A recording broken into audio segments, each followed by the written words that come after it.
Samantala, isang fast food restaurant sa Quezon City ang nakatanggap ng misteryosong delivery.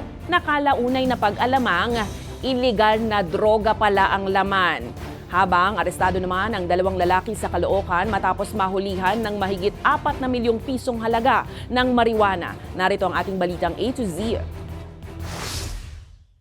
Nasabat ng mga otoridad ang mahigit 300,000 pisong halaga ng iligal na droga na misteryosong i-deliver sa isang fast food restaurant sa Quezon City noong bisperas ng bagong taon. Merong isang delivery na biglang pumasok sa isang fast food chain natin.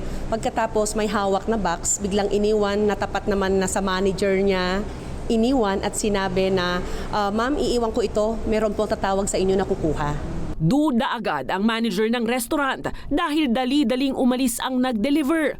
Wala rin daw silang inaasahang delivery kaya't minabuti niyang tumawag ng taga-barangay. Actually, yung box is as in plain box, wala man lang address. So una is doon siya nagtaka. And then, yun nga, may hindi daw magandang amoy siyang naamoy. So hindi naman niya dinescribe kung ano yun.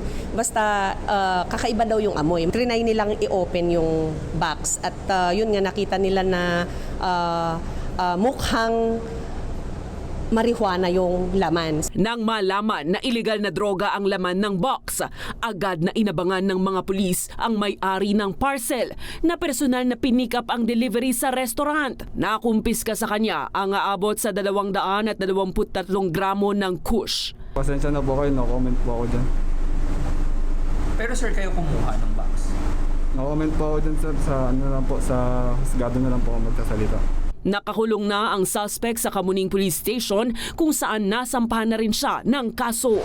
Sa Caloocan naman, nasabat ng mga otoridad ang mahigit 4.4 milyong pisong halaga ng hinihinalang marijuana sa buy-bust operation 1:30 ng madaling araw nitong Biyernes, January 3.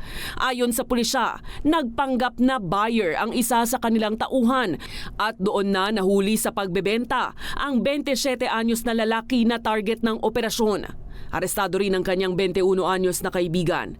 Nakumpiska sa lugar ang bloke-bloke ng marijuana, mahigit 2 kilo ng marijuana stalks at 50 gramo ng high-grade marijuana o kush.